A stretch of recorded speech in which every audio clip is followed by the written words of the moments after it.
This week is Christmas week.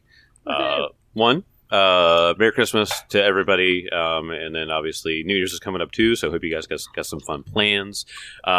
Christmas has a lot of things in it. The trees, the food, the family, the presents. But there's one thing you can't get away from, and that's Christmas music. Oh, yeah. What is your favorite Christmas song? All right, everybody. On 3. What's Timmy's favorite Christmas song? 1, 2, 3. All I Want for Christmas Is You. Yep. There it is. I'm sure all of 5 people got that wrong. Tim, when I think of Christmas music and you, I actually don't think of Mariah Carey first. What do you think of? I think of Stealings? your No. I think of your family playing that Christmas radio station through your built speakers. Yeah, that's on right now for months. That thing's still going. Yeah. Yeah, Man. that home audio system is from the 70s. And yes, it still works. It's still kicking. It's the only thing that actually plays. It can't turn off. I don't think I've ever heard anything but Christmas. I was going to say I don't think it's ever moved from the Christmas channel well, or the Christmas station. Back in the day, my mom would play smooth jazz. Gross. That was the best radio station. I think when you're a kid, there's nothing more agonizing than smooth jazz. I like it now, but I remember when my dad would listen to it, I fucking hated it. I was like, this is the worst music ever made, and it makes me want to kill myself. Your dad listens to some pretty wild music, though. I don't even know what my dad listens to anymore. He listens to Spanish guitar music now. That's literally what came to my mind. But no. When I was young, when I was a kid, he listened to smooth jazz, and I hated it. That's referred to as flamenco. Oh. I was like, this is music designed to make you fall asleep or something. I mean, I could use that. That'd be awesome. But listen to smooth jazz, Mark. I think my favorite Christmas music has to be the Die Hard soundtrack. There you go. Mm-hmm. Like it. Yes. All right. Comment in chat. Oh God! Let's start a war. Don't. No, there was one answer, and the answer is yes. Yeah. It is a Christmas movie. Motherfucker. I mean, yippee-ki-yay, Mr. Falcon. It's weird that Die Hard 1 is a Christmas movie. Die Hard 2 is a Christmas movie, but Die Hard 3 is not. Halloween? No, it's just a day in New York. Yeah, it's a Action New York. Fantastic movie. Mm-hmm. They're all good, but for some reason they really just were like, actually, no, not this time. Yeah, I don't know why they abandoned the Christmas theme. They could have kept it going, but they didn't. I feel like it only weakens the argument then. Well, keep it because going? they stopped doing the Christmas after Die Hard 2. It's probably a different director. He didn't understand it. Maybe they never did it at all. They probably after 2 movies they were like, all right, how fan. many villains can we write that diabolically want to steal things on Christmas? Yeah, also for let's see, hold on. Oh, the original was directed by John McTiernan, who directed the second film, Die Hard with a Vengeance. Subsequent sequels saw different directors, including Rennie Harlin, Len Wiseman, and John Moore. So yeah, the first two, John McTiernan was like Christmas baby, and then after that they were just like, what's Christmas? Why would you make an action movie on Christmas? Yeah. See, I was correct. Tim was wrong. See the vision. They didn't see the vision. So John said no more. Yeah, I guess. Yep. Okay, tangent then. No. So I'm just gonna say, because I mean, honestly, for Christmas music, I'm whatever about it. But honestly, the one song, and it's "Carol of the Bells" by Trans-Siberian Orchestra. Hell yeah! I mean, come on, that's so great. It's so fantastic. Every time I hear it, I'm just like, damn, this is fucking awesome. It gets you pumped up for some reason, like I'm about to attack Santa Claus or something, but Give up the sack, Kringle. give it up. My brain is absolute mush right now, and I can't exactly remember what my favorite Christmas music is. But one I've been enjoying recently have been all of the it's been a trend right now on the internet to cross over the Charlie Brown Christmas theme with rap or trap music. It's really fun. Are you talking, talking Vamp Miss 3, brother? But I've also heard it with Glorilla and a couple of other artists, and I'm like, this all slaps. I fucking love it. I mean, why not just add that to the Christmas playlist, right? Exactly. It's really good. It's really I'd like to introduce you to Kenny G's "Smooth Christmas." Man, I really like singing along to Last Christmas. That's a good one. That's a really good one, and I could just sing that forever. It's a really really well done, really paced well song. Don't do it. I'm not losing Whamageddon. Wait, have you guys heard the Sia Christmas album? I have. What? And I do like a lot of the tracks. I just feel so weird about listening to Sia music after all that kind of Why? like. There's like this stuff with like a minor, unconfirmed, but it's just some. Oh well, don't tell me because don't ruin it for me. So don't ruin it. I won't. See, because it's like Quentin Tarantino movies are ruined. You're trying to ruin Sia. I'm just trying to be ignorant. I already know too much, and too many things have been ruined. Yeah, don't let me ruin Jingle Bells for you. I worked 10 hours today on a Saturday. I don't need more things in my life ruined. Oh, no. Kelly McCoy. damn it. So, Did get to the gym, though, so there you go. bounces out. My house looks like absolute piss, though. Spend all day tomorrow Well, quit cleaning. pissing on the floor. Yeah, exactly. So something really funny with this, with the Christmas music going around, everywhere now. If you're in a grocery store, you can hear it, right? So you can't get away from it. At one point, Medley said that she thought that this one Christmas song had the F word in it, and I was like, "What are you talking about?" And she was like, "Yeah, it has the F word," and I was like, "No, it doesn't." I was like, "No Christmas song would ever have it." Save for Blink-182. And I'm like, I don't know what you're talking about, and I didn't hear it, but I heard it the other day. So in "Rockin' Around the Christmas Tree," okay, which is a classic song. You can hear it in your head now, right? But there's a part when she says, "Let the Christmas spirit ring, then we'll have some pumpkin pie." Okay. No, I think because it's an older song. Sometimes and you hear it over the radio in the grocery store or whatever. She heard, "We'll have some fucking pie." Gonna have some pumpkin Yeah, pie. maybe she just wanted pie. My God. so I was like, "What are you talking about?" For like 2 years, she kept trying to tell me this, and then eventually I heard it, and I was like, "Medley, I know what you mean." It does. If you hear it in the background, it does sound like she says. That is how I aggressively ask for pumpkin pie at Thanksgiving in my house. Give me that pumpkin pie. Have some fucking pie. Fucking pie. But yeah. So that when you hear it now, I want you all to hear that part in the first verse and and go, "Oh, that does kind of sound like they're saying fucking pie." Well, I hope that everybody has a wonderful Christmas, and I hope you guys all have some fucking pie. But let's have some fucking Pathfinder. Am I right, guys? Hell yeah. So we ended last episode on a really crazy note. We ended the last episode with a little family reunion that nobody expected, because I told Timmy afterwards. I was like, "Oh, because you asked me how long did I know, right?" And I think it was like the beginning of book 3 when I started reading book 4. And so I was like, I had written all this stuff like that. And the moment you told me Garn's last name, I was like, okay. I just never, I was like, all right, well, that's got to happen now. It's unbelievable. It is. So this was an existing character that already had the name that Tim I'm not joking. chose. It's in the book as his name is Sentinel Fraston Stoneborn. I would like to point out that if you're making a dwarf and you have Stone in the last name, there's roughly maybe a 40 to 30% chance you might run into another one. Right. I was about to say that. I was like, man, Stoneborn, that's just like throwing a rock and hitting a dwarf. I mean, at that dwarf, point, yeah. I'm sorry. But No, I'm original and witty and clever. But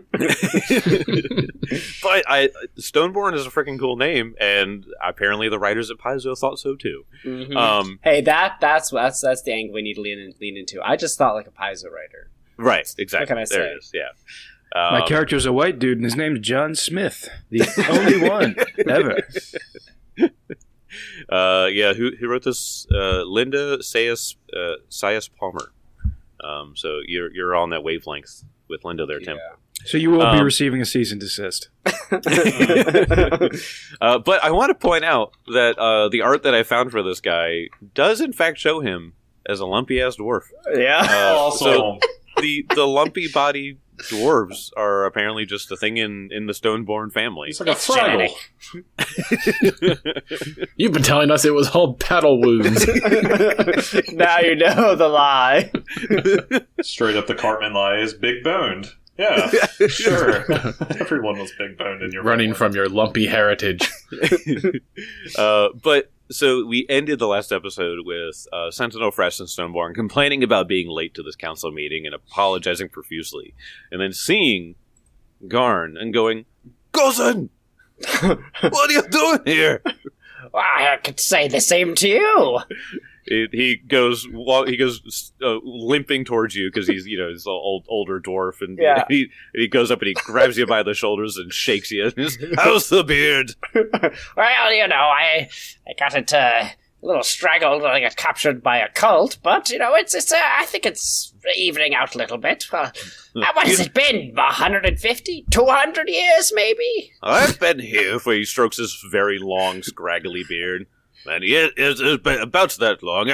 How's your parents doing? Oh, well, Pops, he's gone to the great forge in the sky. But Mother's... Uncle? Yes, I'm sorry to say, but I mean, it is the passage of life. But Mother is still living. She's back in the Five Kings Mountains. They finally, as soon as Father passed, she finally had a reason to leave Taldor. Actually, Yes, you know we'd lived in Taldor. We used to meet up at the Rune Feasts. That's right. Yes. Well, it's so wonderful to see. What do you? And then he looks at the other guys. He goes, "You're adventurers." Well, I had to put down the pickaxe eventually, right? And give up the war banner, and now I'm into privateering, it seems like. But for a personal cause. As I mentioned, I was captured by a cult. Okay, wait, no, we're still processing this. You two are actually related. And you didn't know. Yes! The Stoneborns. We're a rich lineage. No They way. grab each other by the beard. That's our thing. We grab each other by the beard. Don't do it to any other dwarf. It's highly offensive. It's highly offensive. The second On your mother or father's side? Oh, mother's side, of course. What a stroke of luck. Yes, my father, he didn't have a strong connection to the Five Kings Mountains, which is why he was itching to get away and start a new life in Taldor, on the promise of wealth and privilege and whatnot, and, the Taldorians are all pieces of crap, so they took advantage of our family for hundreds of years, and, finally broke away. How's that prosperous life treating you? And he slaps you on the back. I mean, I suppose you fared much better. I didn't think you'd be holding council in an undead, overgrown city, but here you are. Torag be praised. And he holds up the little hammer emblem, and it sort of shines in the light. Yes. You can tell that he feels good where he's at, and with you being here, he's obviously had this renewed sense that he walked in all grumpy, and then seeing you, it lit his day up. Yeah. I mean, I see the Forge Ward never left a bad taste in your mouth. You still worship Torag, eh? Torag is what gave me the strength to he led me down here to protect all these people. Led you down here? I heard you got lost in a mining expedition. No. He starts giving every excuse in the book, which makes you think that that's actually true. Is getting lost on a mining expedition just a great shame for a dwarf? I mean, it's literally all they know is rocks. Right. and a Stoneborn got lost amongst the dwarf. stones. Wait, a dwarf got lost in a mine? No, Torag, let me. Right. Well, I mean, I can't argue with the results like these. You hold a pretty, and he kind of looks around and some of the people are giving them, snides and side eyes. An esteemed council. You are part of an esteemed council. But, I'm afraid we're breaking decorum. Fellow members, I do not want to bore you all with our family reunion, but yes, he is my cousin. I know he can vouch for me. But is there anything else you'd like to question us of? I have 200 years to catch up on. Listen, usually I'm quite skeptical of need to bring outsiders to solve local problems. And he's like kind of talking low to you. He goes, but I think Torag led you here today. We have many things that we need help with, and as you saw, and he sort of points north to Sagarok. Yes, have our hands full. So we will need assistance, but put on a good show. And he clocks you on the head and walks back. Oh, all right. So I guess we still have to make our case then. All right. That's why I in there with the council. I'm but one dwarf, Garn. All right, so he kind of gives like a sigh. He's like, "Well, you haven't changed much for the want of following rules, I see." You know, this guy right here during the Rune Feast, he always would wait. You couldn't steal a cookie, not a scone, not a croissant until all the prayers were prayed and all of the runes were traced, as Margrim taught us, our ancestors many years ago. It's like, no, God. We can't eat it. Mommy and Daddy will see. I think that's perfectly reasonable. What are we, savages? I just think you need to praise Torag for the feast we're about to have. Do you not appreciate a good feast, Garn? Of course I appreciate a good feast. It's just, you remember, Uncle, he always went on and on and on. And those prayers, they lasted hours. A dwarf can't live on rocks. We must feast. And the food was still hot, you're fine. Only because Mother knew to keep it on the coals. I feel like he's like, the dwarf can't live off stone alone, and Benson like hands Kezra a cup of copper. Damn it. Could have swore. I thought that was a solid bet.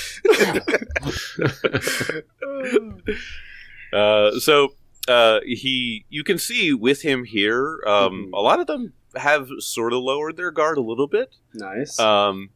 Because he seems to like be a bit of a curmudgeon, but if he's happy, then some of them are kind of like, all right, it's okay. And also that confirming now that you are actually related to him, because they just heard the last name and was just like, oh, this is what yeah. We got like 8 Stoneborns. Dime a dozen Stoneborn. None of them are related. Now the way that this was working was that you guys would address one and say something, and then they would ask you a question. And so I believe I have 1, 2, 3 of them that have settled their minds. And 1, 2, 3, obviously, Frost and Stoneborn is like on your guys' side. But 1, 2, 3, 4 that have not been decided, and then the Goldhand Woldy Iron Temper. She was the lady of the bank. She seems to just kind of be like whatever with you guys right now. So if you guys want to talk to her later, you probably could try to influence her there. But for now, she's just sort of like taking her hands off. Yeah, she's... Yeah. Sorry, did you have some? No, I was looking at that other guy, the big guy over on the right. Yes. This is Adorned Stosk Dolginder. He's the guy with the mustache and the gold coin necklace, gilded to the gills. Oh my god! Yeah. So he was you. You look at him and what do you say? Oh no, I was just. I got. If you want to address him, well, yeah, I was just kind of curious because God, it's been a minute for but he was mercantile, correct? Like trade as well, like not of the bank, but so you're not sure. So like I said, if you want, you can do the deduce traditions. Yeah. To understand kind of his deal. So if you want to roll perception or society, to try to figure out like what his angle is, you can go ahead and do that. I'll do perception okay. because it's surprisingly actually higher. Yep. Okay. So perception. Oh, Not bad. 34. 34 success. So you can tell that with his outfit, everything looks like it's worn with purpose. You can tell he has a deep appreciation for aesthetics, just in like how he carries himself and how he dresses himself. He's a material dwarf. Very, very fashionable. Very fashionable, even in this like Darkland city, right? He appears to carry himself very well. So you think that like you having the sort of like having the background that you do of like presenting yourself well, especially with like royalty and stuff like that, you think that like you can kind of meet him on that level. So what do you say to him at first? And I'll tell you his favorite skills are crafting, deception, or performance. So he wants to know like the fineries, like kind of thing. Odd. Okay. No, I can do deception, but I was just like, okay. Okay. Crafting. All right. No, it makes perfect sense. Okay. What was his name again? Sorry, I just Adorned Stosk Dogindir. Stosk Dogindir. Yeah. Ambrose, he kind of measures this guy up, sees the refinement, sees the gilded gills, as you described it. And Ambrose, he kind of takes off his adventurer's cloak and kind of reveals the adornment that he has underneath as well. Okay. Like, he does... Right. Drip off! Oh, God. Oh, no, yeah, no, but, like, because Ambrose, like, he just has, like, an adventurer's cloak on just to kind of hide. Oh, I mean, it's also not customary. Like, yeah, he's just going to walk around in refinement, like, all the freaking time. Right, yeah. But he goes and kind of allows kind of his clothing to reveal itself. It's kind of gilded, hemmed at the edges. It's kind of like a golden hem, like with thread and all that stuff. He got a little bit... And I said, like, before, describing him, because I still need to get stuff drawn for him. Purple, it's kind of like a dark purple cloak, like tunic, kind of something like that, but with like a gold refinement to it. So it's kind of in that weird level of like it's royalty but not royalty, because because you got to hit, if I want to go to color theory for a moment, you don't want to go too light purple or else. Right, yeah. But anyway, so he measures this guy up and he presents himself. On the morrow. Hello. Good evening. I am Ambrose Gohenbus, Viscount. And he does like a bow, customary in like nobility and stuff like that in this position. He knows he's a small person. Like, I got you, yeah. You know your place in this moment. Yes. So, Stosk stands up and he looks you up and down and he goes, Describe to me the most glorious outfit you've ever had the good fortune to wear. And he's like stroking his mustache as he says this. Well, the best outfit, well, the most expensive, I would say, was an evening suit that I wore for my father's birthday party one year. It was his 70th. But the refinement of pleated white, almost with ivory handles for the buttons, as well as, I believe, what was it? It was drake scales for pauldrons. It was done in such a way that the white blended in with a little bit of a light red, and the smiths worked wonderfully to make it so it was seamless. It almost could have been armor, if, want to take a glancing blow. And the chains were crafted. I believe they were outsourced from Raduvia. And he kind of goes into a spiel of like where he got some of his jewelry. Because honestly, if I memorized Galarian at this point, I wish I did. Kind of threw me on the spot. I know, right? But then, of course, there was the trades for Absalom, and then we simply had a decadent night. But everything felt like you were walking on air as well. The shoes alone, the boots, the soles, the insoles. It was just... It was... You could dance for hours. So he's loving what you're saying. I want you to do a roll though. Are you going to? So like I said, the skills are. I could do performance actually. I was gonna say, but yeah, because it sounds like if you were lying, obviously deception would be one thing. Oh no, I wore shit, man. Like, all right. So go ahead and roll performance. All right. Crafted by Elvin seamstress Louis Vuitton. Not bad. Okay, so I'll say this: my performance is a plus 17. So, okay. And Damn. I rolled a 19 on the die. Oh, 36. Okay, so that is a success. So he's as he's stroking his heavy curly mustache the mustache doesn't even go out to the edge of his lips, it goes over his lips like on the front. And so he's like stroking his mustache like that, and he goes, "You said Drake scales." And he's like very interested in that fact for some reason. And he goes, "Tell me, did your own father on his birthday kill this Drake and get the scales for you?" Oh, I believe he claimed he killed that Drake for him. Slaps his knee. "I like them." And then he goes and sits down. And he bows with just a wide smile on his face, but he knows to keep it a little low, just to not be too cocky. Yeah.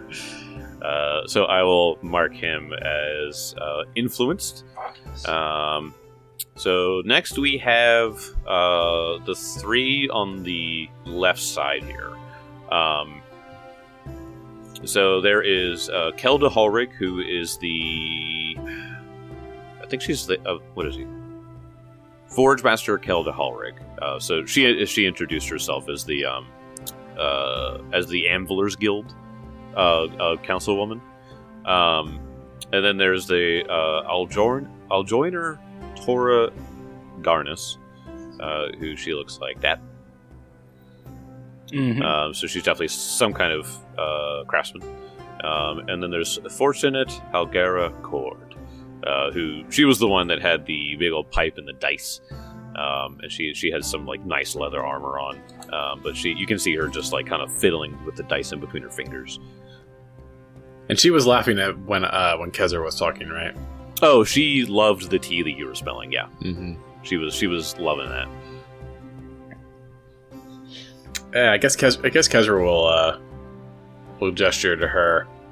I guess what do I roll? I guess the goal is to influence them, right? Mm-hmm. Yeah, so yeah, if you wanted to do the deduce traditions, you could do either perception check or society to kind of figure out like what she's going to like.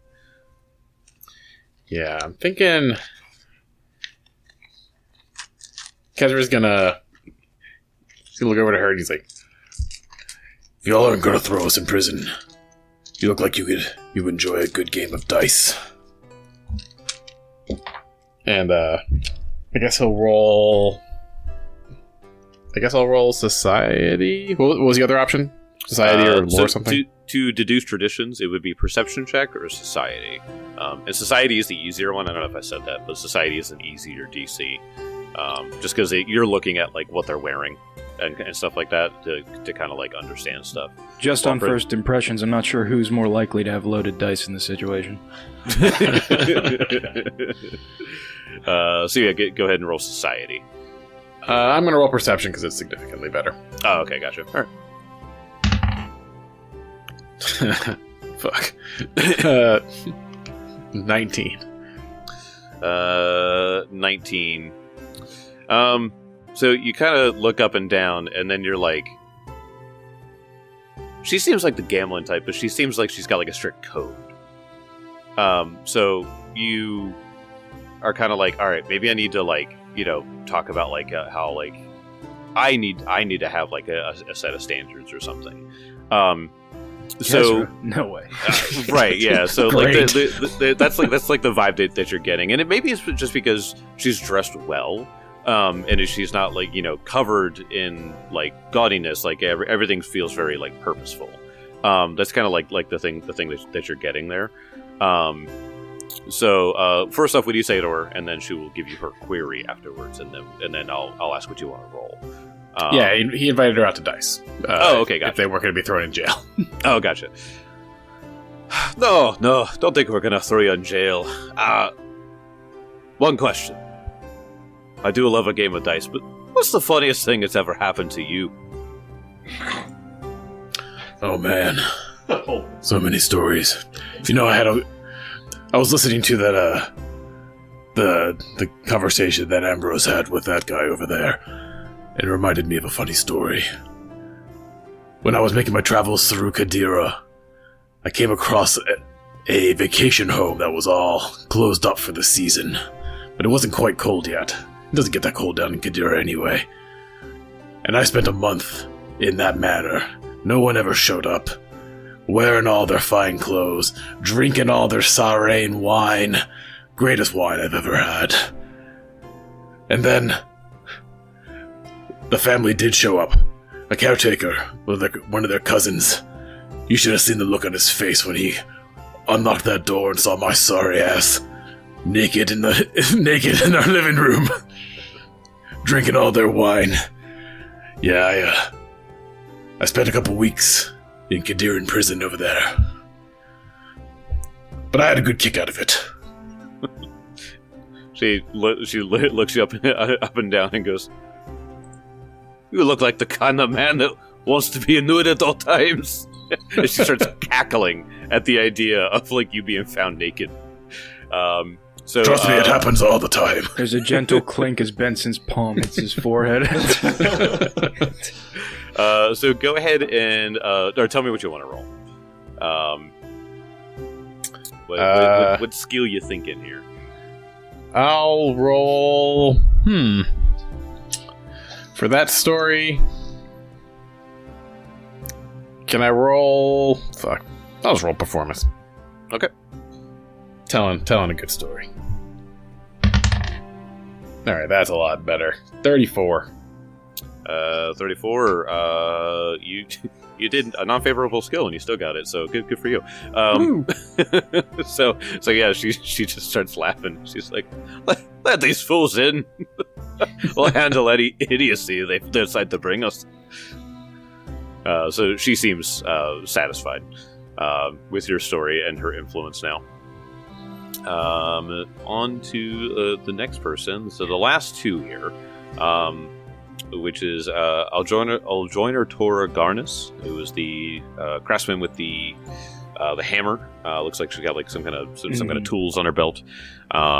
And then Kelda, who's the forge master.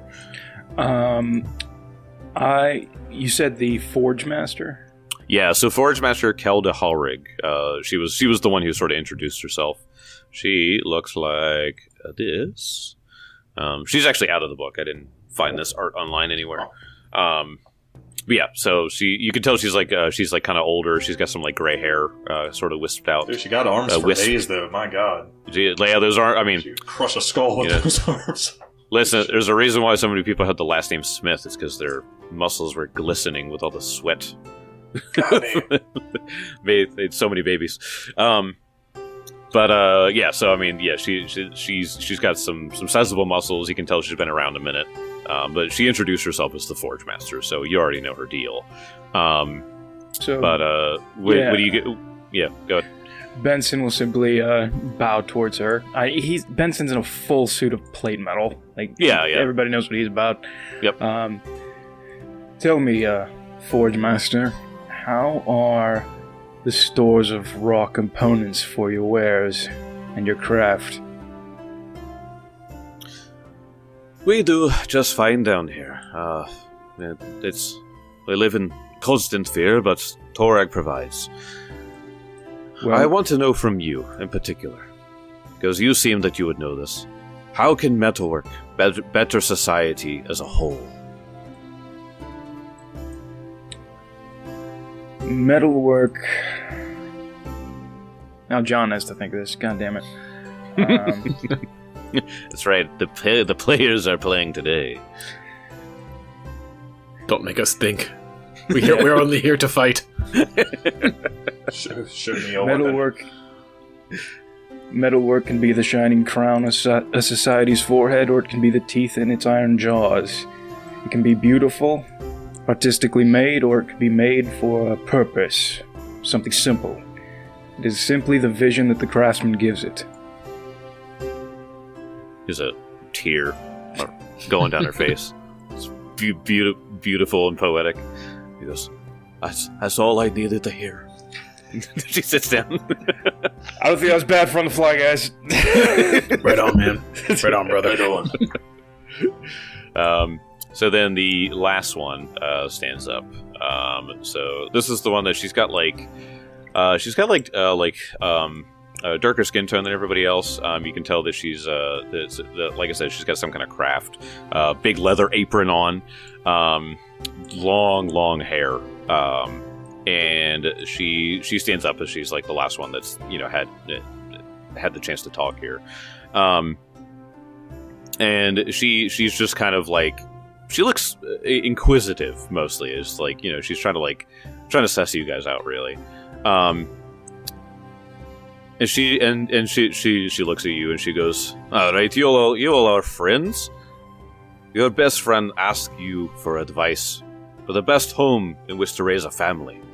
What do you tell them? Ah, shit, we're not really a family kind of group. Any city where we're not Kezra the only one actively with in. kids? No, Kezra is not the only one with kids. Oh, man. Gasp. Dude, Garn, congrats on the sex. Sick getting that dick wet. 250 years. Finally did it.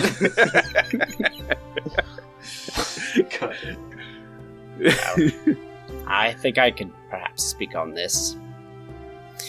For me, I can speak on two fronts. One, being raised by parents who came from war. It is a hard life when you know that your parents have gone through so much in the name of Torag, and he kind of like shoots a glance over at his cousin.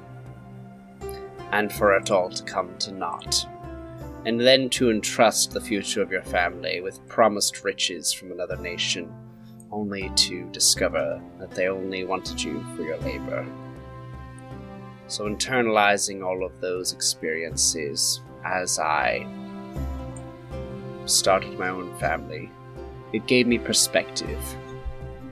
That it is not the gods above, nor is it the kingdoms of man who can make a home secure. The gods will call you away to war. The kings will do the same, and take your very house from you. But the one thing they can never take away is the love of a family, the love of a community that can come around a child and help them raise them right. I was fortunate enough that after a generation I was able to find that in Taldor, making inroads with all different kinds of peoples. Kinds of neighbors that you can let your kids out the back door and you know that they'll come home well fed. That is the kind of place to raise a child.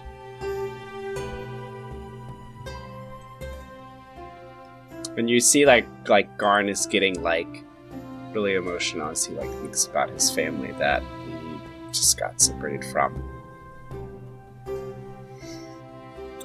So you can tell that it's sort of moving her as well, and she's just sort of like, hey, it's family that drives, it's family that pushes us to do things we didn't know was possible. We have a great family here. We need each other because out there, and she points north, and then she points south, and she points just like all around.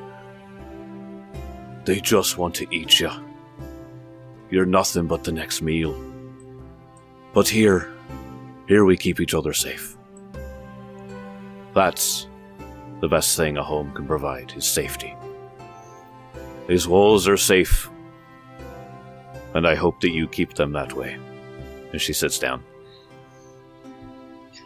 So the council then they sort of just stand up, and then Kelda approaches you, and she goes, I think that was good. I think it started off a little shaky, sort of eyes kind of absentmindedly looking at Kezra. I was about to say, like, how? He's like picking his nose and not paying attention. Yeah, the cousin coming in was a really big tone shift. Much needed. Oh, yeah. Thank God, the tension you could have cut with a knife. I also like to think when she was like, what's the best place for a family? And then when Garn started speaking up, he just hear Benson go, one that pitched your family members against each other. Kezra was like, well, let me tell you about abandoning your children. Garn is the Yeah, heart. she's an adult. She's fine. But so she goes, go ahead and take time to yourselves. Have fun, relax, rest up. We have some things we need help with, so I'm gonna see exactly what they need. Sometimes needs stay around for a long time. Sometimes they're handled in a day. But I'm gonna I'll meet you all tomorrow morning.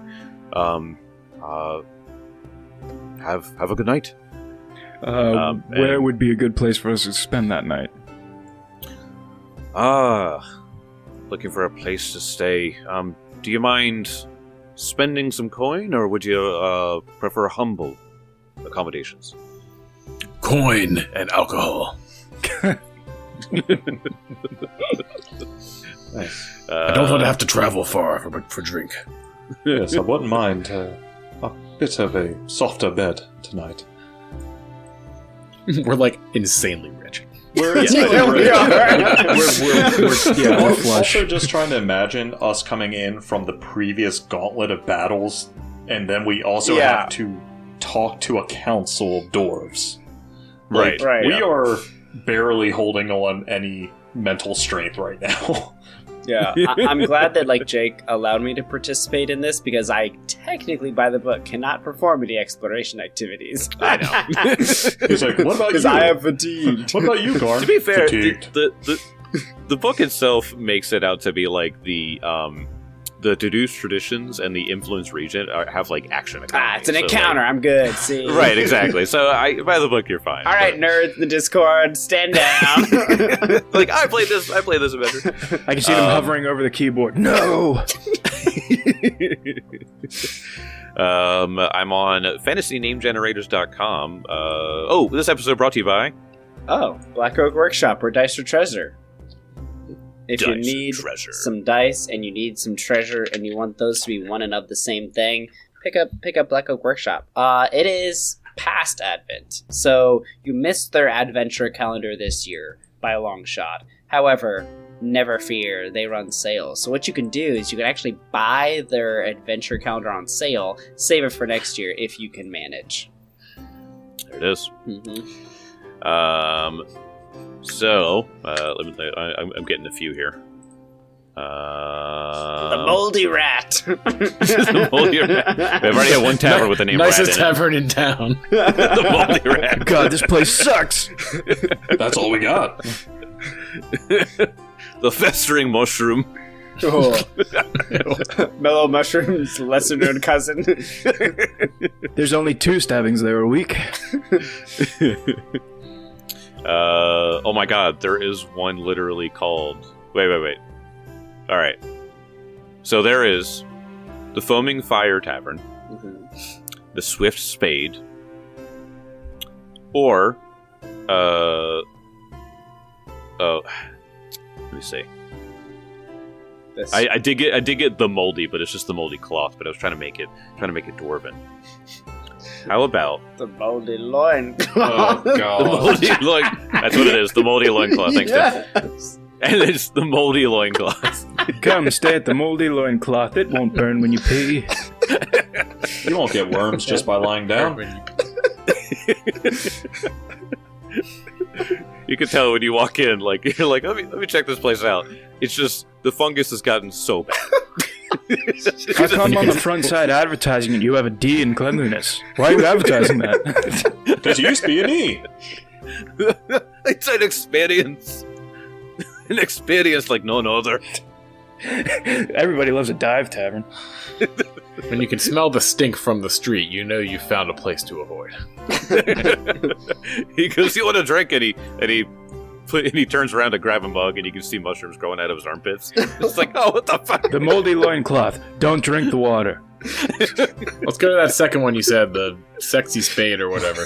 I mean, it can be that. It was the Swift spade, but I like the sexy. The sexy spade's a good one. I like the first one though. What was it? The Foaming flame.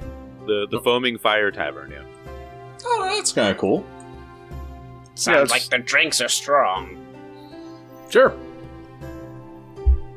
Also, I'm trying not to bring any communicable diseases home. Your wife would be so mad. No, I swear, I just laid down. You went where? In Kevlar? I got abducted by slavers for a couple of months, and then I got an STD at a moldy inn. I didn't even have every time I heard that story. I mean, all you have to do is just say a name. They're like, oh, why the hell did you stay there? It's just they just go. Restoration spells are so expensive. They missed the boys. They wanted to go. Oh, the boys again, huh? All right. Oh yeah, so and you can't cast restoration anymore. No, I used to be able to. Oh right, I was a level 12 cleric. Oh, right. All right. Yeah. So we are going to head to this tavern. Yes. All right. So you're going to the foamy fire. Yes. Yeah, the flaming foam. Okay. So you walk in. This is definitely, I would say it's closer to like a Chili's, like that. That's the idea that I get with it. You know, I'll take it. Dwarven Chili's, Dwarven Chili's, right? Yeah. And so you go in, and so the people are getting rowdy and everything like that. It's a good time in here. So you walk in and you can see that the smell is incredible. We're all guys that love like mushrooms and roasts and stuff like that, and that's the smell that you get. It's ale, mushrooms, and meat. Awesome place to be. And you can see that there's a dwarvish band up. They have like 3 sets of drums, and they got a whole slew of dwarvish instruments up there. And 8 bagpipes. Yeah, they're playing some awesome stuff. But so this place looks like the hot spot. It looks like a pretty good place to be. So Benson would like to quickly go pay for a room, and Benson is going to go to Kezra and say, "We had some bad experiences at inns before. Come check these rooms out with me." Alright. We can talk to who's behind the counter for? Behind the counter is a man by the name of Fud Ironbash. He's a dwarf with hair down to his ass and a beard that's even longer somehow. And he's juggling like a bunch of drinks and stuff like that. And so he turns around and he's just like, "Hey, what can I do you for?" What's your signature drink? The straight fire. All right, we'll take a round of fire then. And it's an ale that the cup itself is warm. When he pours it, and so it kind of goes down with a nice slow burn. And so when you ask about a room, he's just like, all right, room, all of you in one. There's 2 beds per, so you're cuddling up. And then he sort of looks. He's like, "You big ones," and he points to the 3 of you and not Garn. Might get a little tight. We'll take 2. 2 rooms. 2 rooms. So you guys get your rooms. There is 3 floors. So do you guys have any requests? Do you guys want like a specific one? If you're looking for like, because the other reason why I'm asking is because John was kind of like, hesitant on like getting a room or like. Well, you want to check them out or whatever. Let's go check them out first. Yeah, is there one with a view of the front door?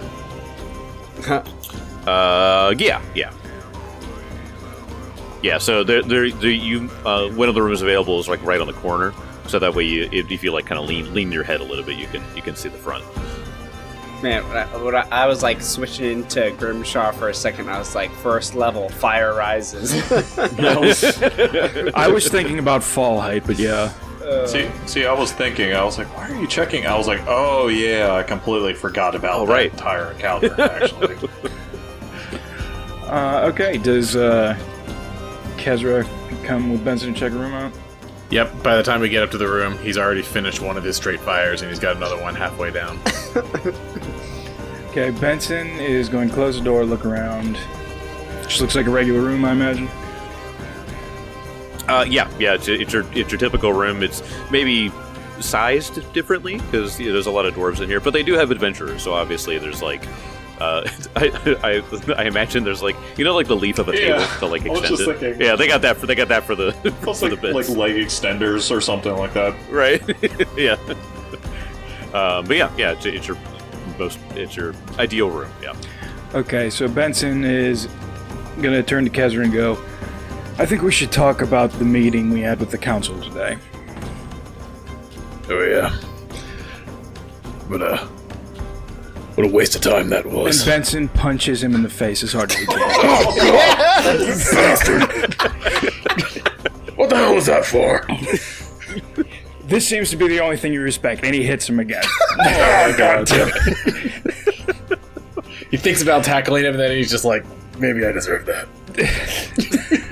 I understand you don't have respect for anything, probably not even yourself, maybe even the least of all yourself, but god damn it, Kezra, we are trying to do something here. I don't need you putting on performances like that.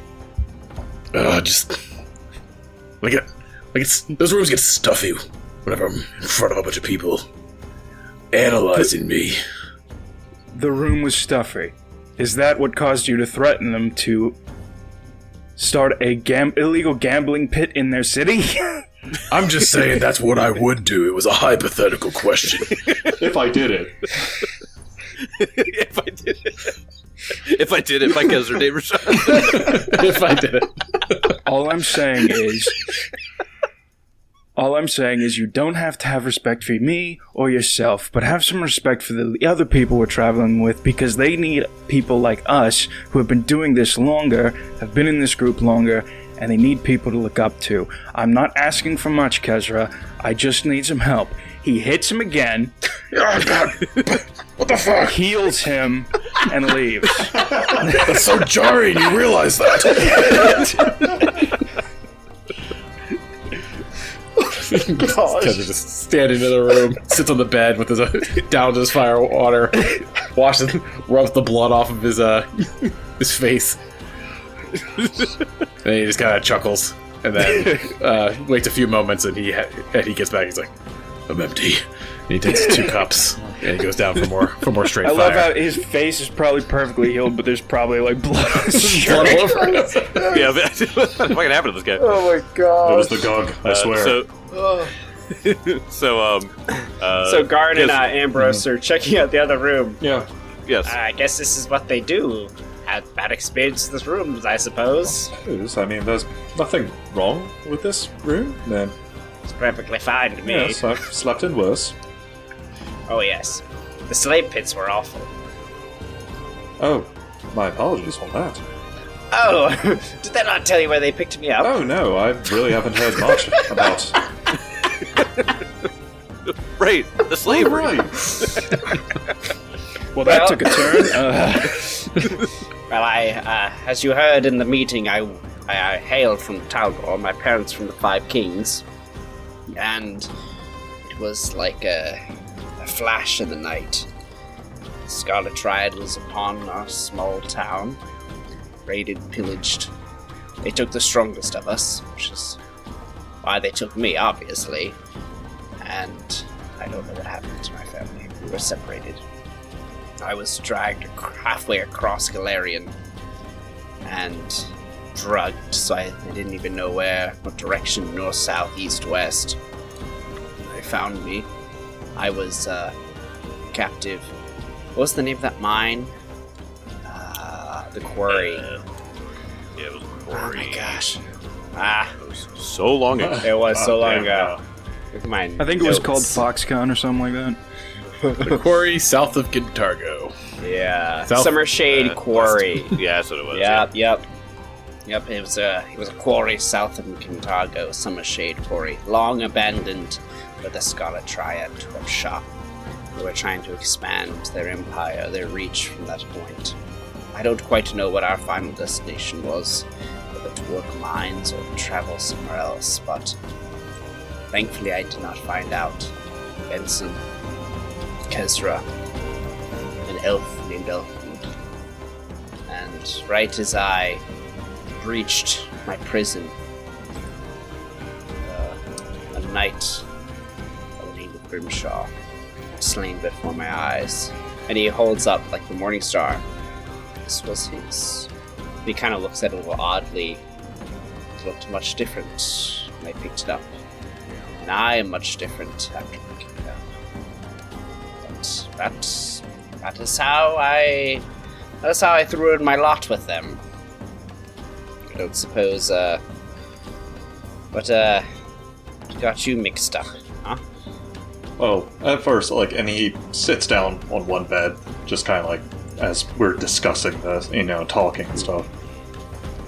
And he's listening, kind of it's one of those things that he works with, is that he listens, and he does genuinely feel sorrow for all that you've been through.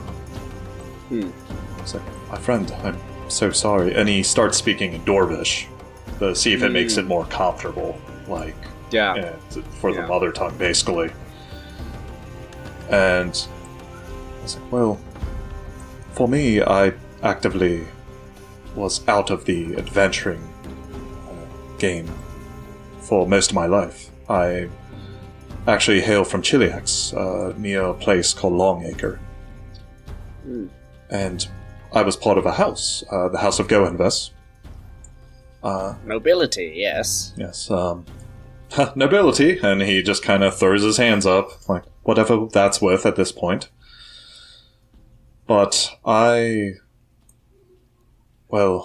and he kind of looks like he's looking to the left, and then Luca appears, kind of sitting down as well.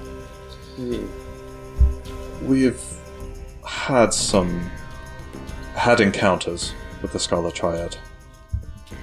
They attacked my house. Not sure what exactly all the details were, why they did, but they were ransacked, took anyone that was worth anything, took my brother, didn't kill him, took him, because I believe what I overheard was the head of a noble was worth more than just a commoner. And I was left for dead, or at least they couldn't find me. You see, that's the part where things are a bit fuzzy. And Luca's kind of silent the whole time, but he kind of speaks again. I am no one notable.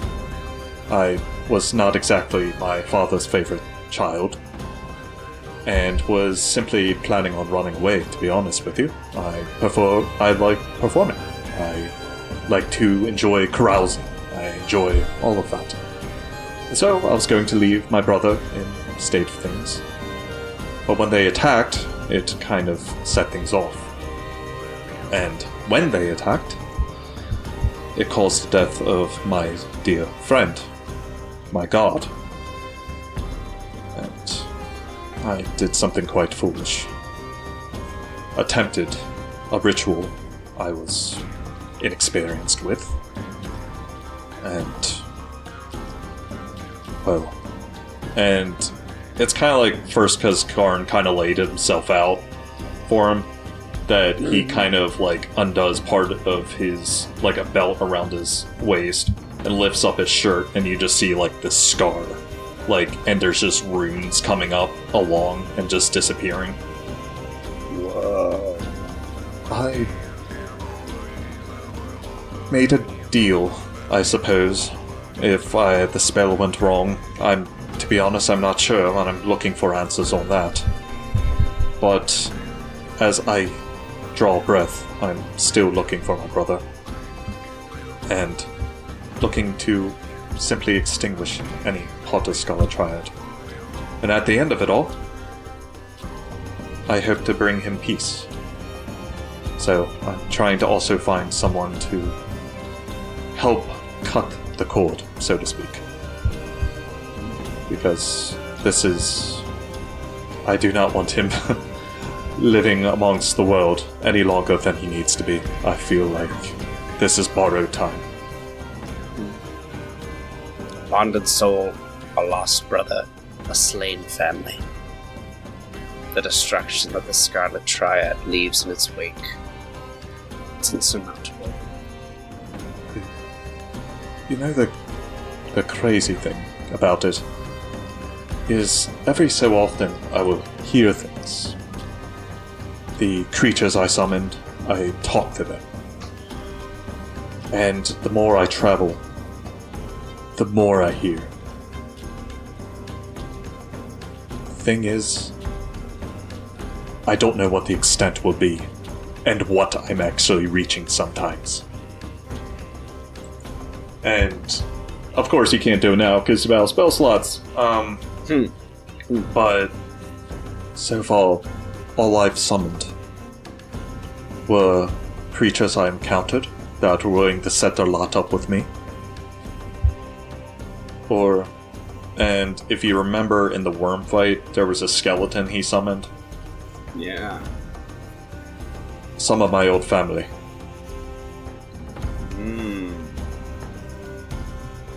I see. So back we were fighting that monstrous worm then. That was our cook, actually. He helped keep me sane while I was admonished by my father half the time, you know, nobility, and you have to learn the ways of every single person that comes through. You have to bow the right way. But... yes, an insufferable lot. They too send good men to die. Oh, quite right. But that man, his name was Bonavin. Strong as an ox, but he could make the perfect cake. But at this point, Kezra, I think, is sat down because he'd probably come back to find you guys. So he's been listening. And have you addressed? And has anybody addressed the fact that you're a tiefling? not really. Yes. Well, Garn almost tried to kill Ambrose. It's just a freak out. Spur of the moment. just a little, just a slight psychotic break. I'll say Benson also came back in too, just so he's here. Oh, everyone's coming in to inspect the rooms, I see. Yes, I also good as well. Yeah, but no one. Don't worry, Benson. I rubbed my nose blood on your sheets. Ruby. Wait, nose I blood? deserve that. What's going on in your room? Aggressive negotiations. Klingon lovemaking. Nice. Who said that? There was a voice in the sky, I swear. He speaks to me sometimes. Just an NPC, like, with the table over. Let him in here. Mind your own. So Kezra looks to Ambrose and he's like, So, what's the story with this, your demonic origin? It's a good vibe. Is it running the family? He just laughs. He laughs, though. He's just like... He's like, demonic. No. I'm what you would call from the pit, if anything else. If I was demonic, I'd be waylaying something else at this point. Please, don't associate me with demons. All looks the same to me. This is coming from the sorcerer with Asmodeus emblazoned on him. Yeah, so How did you get tangled up with the pit? I'm not well studied on the divine, if you didn't know. well, if you But you're a servitor of Asmodeus? Nah, I'm just having some fun. oh, so did you? Kind of shoots a glance at Benson. like, You gonna do anything about that? You know, lore-wise, yes. Gameplay-wise, can't. So I mean, you can punch him again. It's fine, but just kind of like, oh yeah, so just having a little bit fun with Asmodeus. Well, that usually ends well. Tell me, how many contracts have you made? I think I've made one, You think? but I don't know. you're talking about the gambling ring, the underground gambling ring. I think you made us some deal with some unsavory character, yes? Oh yeah, that's a contract too. I believe, and I'm pretty sure you did something to do with a Hell Knight, if I remember correctly, back in Breach Hill. But contract's frivolous, I believe. Hey, we own the deed to that citadel. It is ours. Those Hell Knights can pry it from my cold, dead hands. Oh no, that was about that the very well auction. might be their plan.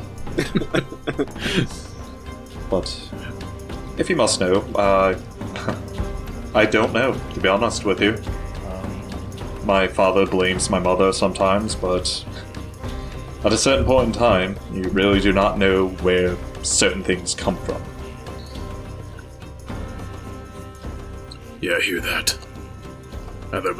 Neither of my parents, or at least my mother didn't. I don't know my father very well, but neither of them were gifted like I am.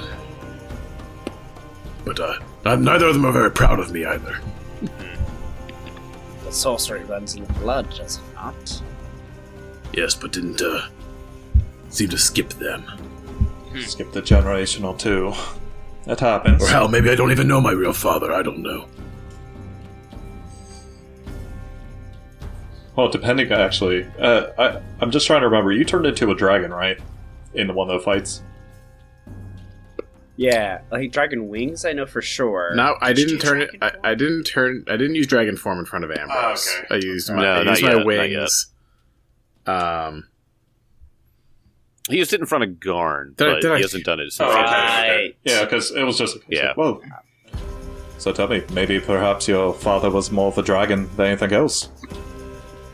Wait. Did you transformed into one I thought in the worm fight?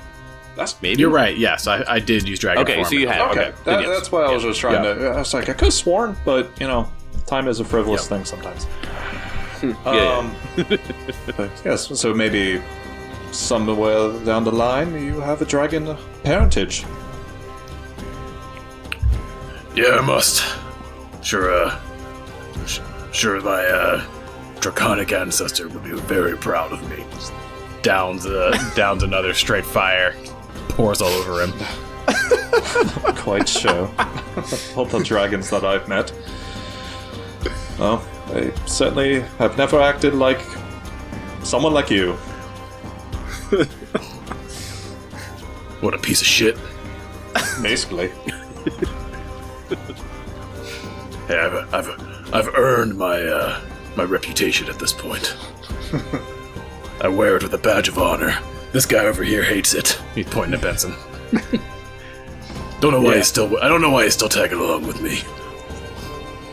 Or maybe it's the other way around. It seems that Benson's cause is just fight against the Scarlet Triad. I know they killed your friend, Grimshaw, but what else is in it for you, Kezra? Yeah, when you he's his face darkens a little bit, and It's like they also killed another member of our crew before you. My friend Adelar. He was a good man. He was a great man. I I don't care much for justice at all, but I do get up for revenge. And for that, we agree. Yes. Yes. Well then, regardless of his glass, to revenge. To revenge. I prefer Holy Wrath. Full vengeance.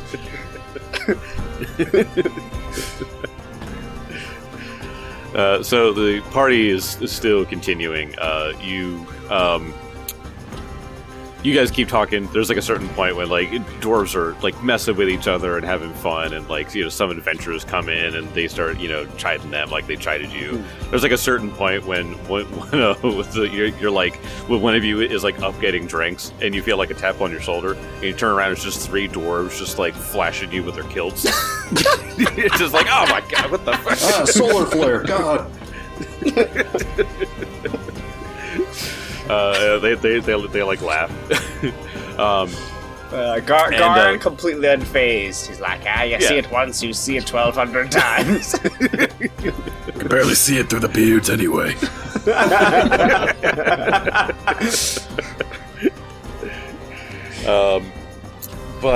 Yeah, I mean, it gets late. There's a certain point that people are turning in.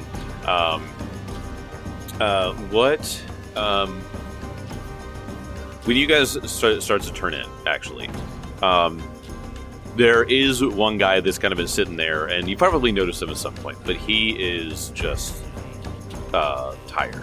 He's clearly like defeated on like an emotional level, and he's just sort of sitting there. And you can see he's just sort of like he nurses a drink for like way too long. Like he's not even really like, he doesn't really care that he's like actually drinking. He's just doing it because. And he's just a defeated man. And like at a certain point that when the things start to die down and things get a little bit more calm, he just stands up and he's just like, you do it for nothing. You do it for nothing. The monsters out there. They'll take you. They'll rip you to shreds. Your days are numbered, each one of you. We had 10. There were 10 of us out there. It's just me now. It's just me. And he just sits down and just like quiets himself. Where were you when there were 10 of you? Out there in Sagarok. We were there to get treasure. It's only death out there. It's only death! And he like grabs you by your collar. It's like, death! Just screaming, his eyes are bloodshot. Damn. It'll claim you. It'll claim you too. Go back to your homes. Unfortunately, death comes for everybody, and it's tried to get me for a long time. We'll see if it gets me here, friend. There's no peace in this death. This is death that keeps you there and tortures you. I saw the souls. They begged for release. And he is like suffering from some like severe PTSD of like whatever he went through. Tell me. And Ambrose will just kind of sit, not next to him because he's gauging the reaction of this man. I mean, his emotions are all those. Tell me, what exactly did you see out there? This man. I think it was a man at one point. I think it was some kind of man, but he so much different than the others. The other things that we struck down.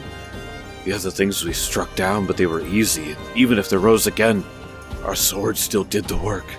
But this thing, it hovered above us. Its mouth too wide. I can't describe. It was unlike anything I'd ever seen. In its chest, and he's like claws at his skin a little bit, and he's just like, every soul's lost inside of it. And he's like scratching at his chest, like imagining what he saw and trying to like describe it to you.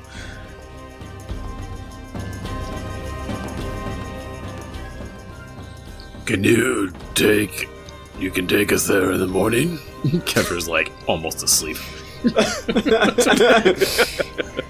He's like standing next to Benson. He's just like swaying in a circle with like his eyes closed. It's just kind of like, He like sauntered over to this guy who started talking to him. yeah, this guy that's freaking out and goes just like, so, show us. Yeah. Where all your friends died? We'll take care of it. You know a place? Is that what you're saying? We'll take care of it, I promise.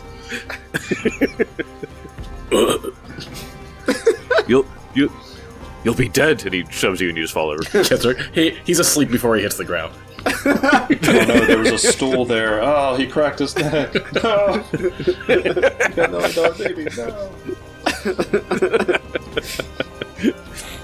So he's trying to explain to you guys that it's only death out there, is what he says, and he's like trying to describe this thing that he saw while he was out there. Yeah, Garn's gonna maybe see if there's anyone left who's like maybe knows him, maybe even the bartender, to be like. The bartender's like, he comes in here every night and he does that. I don't even know where he gets money. He might pickpocket it, to be honest with you. He's like, you see as he's bent over and Kevor's unconscious body. Hey, you. Someone should probably warn him not to rob the Dragon Man. You'll all be dead. You won't need this. Slides it off. Believe me, if you continue with what you're doing, you will wish for death far faster. And I have no doubt that he'll trap your soul just as well. So if you guys want, it's a secondhand account, but like he did some distinguishing things, or he listed some descriptive. Yeah, features. I was writing it down. Okay. Yep. Man and you Sagar covered above this, mouth too wide, chest filled with souls. yes. So if you Religion. want to roll religion, yeah, definitely. Absolutely, I would like to roll religion. Mm-hmm. It'll be a lot of religion checks, by the way. Yeah. For the, anything in Sagarok. You know, Great. It's so perfect that I was a cleric turned exemplar, because exemplars they really wouldn't be trained in religion, but because I specifically chose this character path for him, I'm a master. In Oh my religion. god, that's awesome. Oh yeah. I rolled garbage. Oh, okay. I didn't roll great, but I still got a 30. Oh, One okay. second. Lit. Mm-hmm. Oh yeah. Let me get Oh, everybody's here. Benson, I know you got something better in there. Only 29. You beat me. Wow. Okay, and you said you got a what total? 30. 30.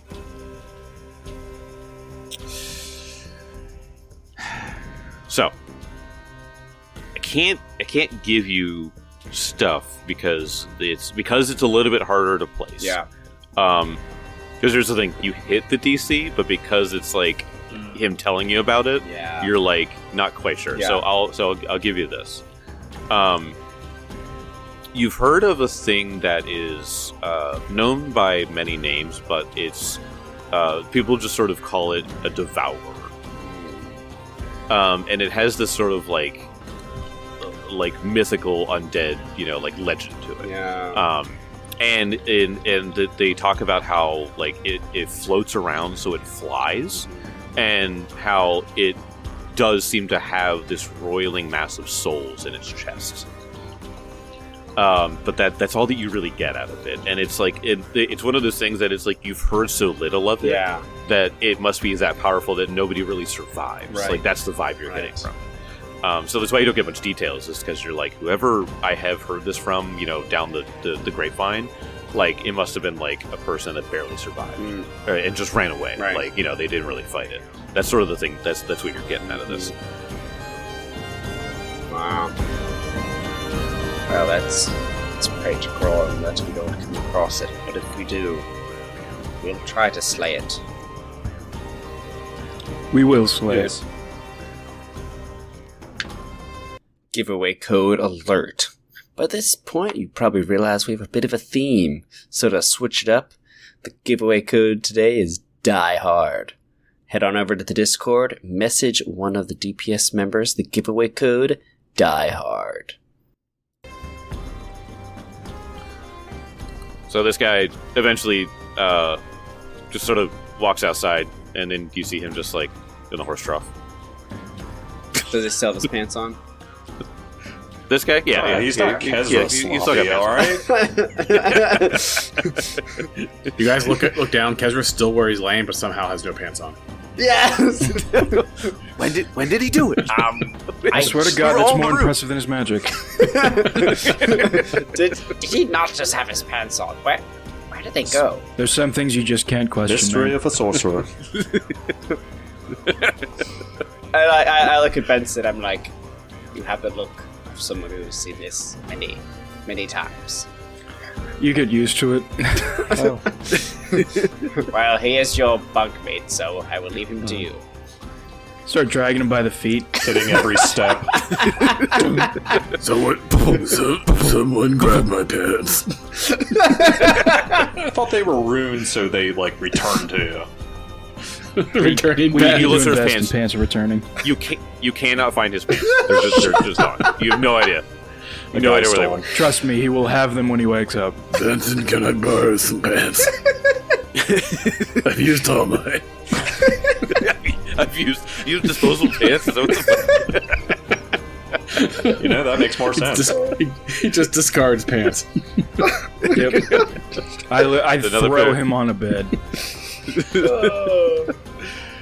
The night goes silent. We zoom out from this, and it's the city of Kovlar. Thousands of people are winding down for the night, but obviously it's not night here necessarily. It's just that you guys are tired, so there's a shift that happens. There's no sun, so how do you really direct your life, right? And so, you guys go to bed, another shift of people kind of, starts moving about the city and about 10 hours later, Kelda Hallrig comes by. And she knocks on your doors, knocks on Ambrose and Garns. Do you guys wake up early? You guys kind of sleeping in? Ambrose wakes up early enough, but namely just for morning rituals, basically. Just to center himself. So he's up reasonably early. Okay. So you answer the door, and she goes, to where else? Oh, sorry, Scottish. Where are the other two? Are they And in the same inn? Or? they're here, I believe, right next door. Oh, she walks down and she knocks on this one. Kezra, you think the entire house is coming down? Because it's so loud. Please stop. Benson opens the door. Kill them, Benson. Get them to walk away. You got it, buddy. Just lay down. How can I help you? She goes, I have the list of things that the council members wanted to ask of you. I will tell you, this list, while it might seem extensive now, if you do these items and you complete these tasks, we will aid you with items or many other things, really. But I want to go over each of them, so that way you can choose where to start first. You are more than welcome, obviously, to just use this place as a home of sorts, but right now, we need your help. Then tell us. We're happy to help. Yeah, start with the one that Fraston put on the list. I want to see what kind of fetch quest he'll put his old cousin up to. So she's got her clipboard. She's like flipping through. She goes to Fraston's. Fraston asked for. So you can see, I know exactly what it was, and I'm not flipping through the PDF right now. Wait, so they each have specific stuff? Yes. Oh my gosh, I thought it was just like a random assortment. Like, oh, that's sick. Nope. Each of them had a thing. 3-ply toilet paper. Oh, Christ. 2-ply was never good enough. So, he just wrote down missing persons, and he underlined it multiple times. And then it just says, "Come see me." Okay. Vague, as usual. I'll see you guys next time. Hey. Oh boy, here it goes. First order, find my bands.